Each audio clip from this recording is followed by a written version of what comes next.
So welcome back to my YouTube channel tech with RS. आज का जो हमारा जो टॉपिक है वो बहुत इंटरेस्टिंग होने वाला है। सो वीडियो को एंड तक देखना, वो सारी चीजें समझ में आ जाएगी। आज जो हमारा जो टॉपिक है वो हम सर्वो मोटर स्टेपर मोटर के बारे में पढ़ेंगे। मेरे पास तो अभी फिलहाल स्टेपर मोटर सर्वो मोटर मेरे रोबोट्स में लगी है, तो मैं बता नहीं सकता, पर स्टेपर मोटर है तो आपको दिख रहा होगा स्टेपर मोटर। तो आज इसी के बारे में पढ़ेंगे, स्टेपर मोटर सर्वो मोटर होता क्या है। तो मैं आपको वीडियो में जरूर बताऊंगा, मैं पूरे डिटेल में आपको समझाऊंगा कि क्या काम होता है, इसके फ्यूचर में क्या काम है, दोनों में क्या फर्क है, कि स्पीड टॉर्क एवरीथिंग। और आपको एक चीज बता दूं मैं, इसमें इसका एक मॉड्यूल आता है स्टेपर मोटर का, जो ये इससे ही कंट्रोल होता है, जो आप इसको डायरेक्टली नहीं चला सकते। ये मोटर उड़ जा सकती, उड़ जाएगी। इसके अंदर छोटी सी आईसी लगी है, ये आप देख सकते हो, आपको स्क्रीन पर दिख रहा होगा। इसके बिना स्टेपर मोटर नहीं चलती है। तो अभी आपको डिटेल में वही सब चीजें बताऊंगा।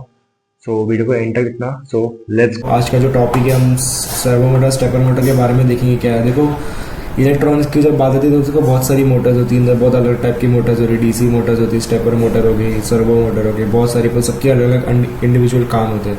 ठीक है, कोई हाई स्पीड होता है, कोई लो स्पीड होता है, कोई फंक्शनल होता है, कोई 360 होता है, कोई 180 रहता है। तो बहुत सारे फीचर्स है, कोई हाई पावर लो पावर भी होता है, बहुत सारे देखेंगे तो डेप्थ में जाएंगे तो बहुत सारे। तब हमको ज़्यादा जाना नहीं है। अभी फिलहाल आपके जो स्क्रीन पे जो मोटर्स है हम उसी के बारे में पढ़ेंगे। तो ये जो सब मोटर है फंक्शनल मोटर है, जो आपके फ्यूचर में रोबोटिक्स में काम आएंगे।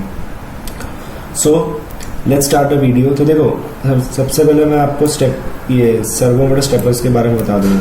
तो देखो, सर्वो मोटर स्टेपर मोटर एक ही होती है जो रोटेशनल घूमती है। ठीक है, स्टेपर मोटर जो ऑपरेट होती है वो ओपन लूप सिस्टम पे ऑपरेट होती है। ठीक है, पर वो कोई फीडबैक नहीं देता आपको। पर जो सर्वो मोटर है वो क्लोज लूप पे वर्क होती है विथ फीडबैक के साथ में, और एक पॉजिटिव स्पीड होती है उसके अंदर। ठीक है, देखो जो स्टेपर मोटर है कॉस्ट इफेक्टिव होती है, वो ज़्यादा उसका प्राइस नहीं होता है। बट जो सर्वो मोटर है वो थोड़े एक्सपेंसिव भी होती है, क्योंकि उसमें हाई टॉर्क होता है स्पीड को घूमने का। जिसकी फॉर एग्जांपल सर्वो मोटर जब आप मोस्टली रोबोट्स में यूज़ होती है, तो जो कोई भी कंपोनेंट्स को मूव करने के लिए उसको टॉर्क लगता है, पावर लगता है।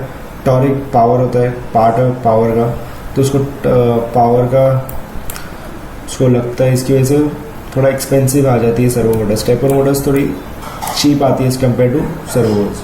तो देखो, मैं स्टेपर्स मोटर में ओपन लूप कंट्रोल होता है, नो फीडबैक होता है, कॉस्ट इफेक्टिव होता है, एप्लीकेशंस होता है। ठीक है, मोस्टली देखो एप्लीकेशन बोलेंगे तो 3D प्रिंटिंग में काम आते हैं, CNC मशीन्स में काम आती है, रोबोटिक्स में काम आती है, और एप्लीकेशंस में स्टेप बाय स्टेप मूवमेंट्स, बहुत सारी चीज़ें होती है। ठीक है, मोस्टली 3D प्रिंटर में काम आती है स्टेपर मोटर सबसे ज़्यादा देखा जाए तो। और कॉस्ट इफेक्टिव में बहुत चीप, बहुत ज़्यादा एक्सपेंसिव भी नहीं होती, बहुत चीप होती है एज कम्पेयर टू सर्वोस में। उसका कोई फीडबैक नहीं होता है, मैकेनिज्म कोई इसका मैकेनिज्म नहीं होता है, वो बस एक रोटेट होती रहती है वो, और इंस्टेंटली स्टॉप हो जाती है जब उसको सिग्नल मिलता है। तो बस इतना ही काम होता है, ज़्यादा कुछ है नहीं स्टेपर मोटर में। ठीक है, तो अभी हम सर्वोस मोटर पे आ जाते हैं। देखो, सर्वो मोटर में थोड़ा बहुत रहता है, क्लोज लूप कंट्रोल होता है। कैसा होता है, servo motor use feedback from built in sensors और encoder to monitor their position and speed. समझे आप इसका मतलब?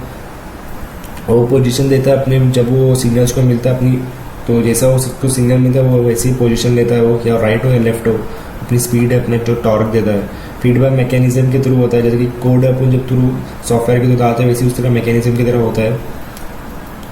और हाई स्पीड लो स्पीड लोड जो भी मशीन का होता है पूरा मैकेनिज्म की तरह होता है। और ये servo motor generally design to provide high torque. देखो, जो मोटर जो डिज़ाइन किया वो एक हाईली टॉर्क के ऊपर, फास्टर स्पीड के ऊपर डिज़ाइन किया, क्योंकि जब ये मोटर रोबोट्स का हैंड हो गया या कुछ भी हो गया, रोबोटिक आर्म हो गया, या कोई भी मशीन हो गई, कोई भी सेंसर्स को घुमाने के लिए पावर चाहिए था, तो उसे एक हाई स्पीड और टॉर्क के लिए उसको ऐसा डिज़ाइन किया गया। ठीक है, और एप्लीकेशन इसके क्या है, इसके इंडस्ट्रियल में हम इसको इंडस्ट्री ऑटोमेशन में यूज़ करते हैं, रोबोटिक्स में यूज़ करते हैं, एयरक्राफ्ट में कंट्रोल यूज़ कर सकते हैं, और भी बहुत सारी चीज़ यूज़ करते हैं जिससे स्मूथ हो जाए और कंट्रोलिंग अच्छा रहे और हाई टॉर्क प्रोवाइड करे। तो देखो, सर्वो मोटर भी दो ही टाइप के आते हैं। एक छोटा सा जो दिख रहा है ब्लू कलर का, एक छोटा सा जो सर्वो मोटर जो नॉर्मल यूज़ होता है प्रोजेक्ट्स में, और ये बड़ा वाला जिसमें हाई टॉर्क होता है, और ये बहुत ज़्यादा एक्सपेंसिव रहता है, 400 to 500 का आपको अमेजोन में मिलेगा। और ये जो छोटा सा आपको मिल जाता है वो 150 के आसपास में। तो स्टेपर मोटर भी आपको चीप प्राइस में मिल जाती है, अराउंड 80 to 90 या 100 तक मिल जाती है आपको। पर जितनी ज़्यादा बड़ी मोटर लेगा उतना ज़्यादा एक्सपेंसिव आती है।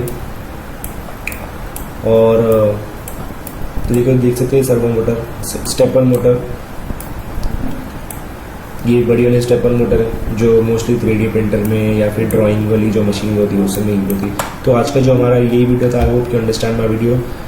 मिलते हैं नेक्स्ट वीडियो में इसी तरह with new topic. So subscribe my channel, like my video, share my video, and don't forget to subscribe my channel. Take care, bye.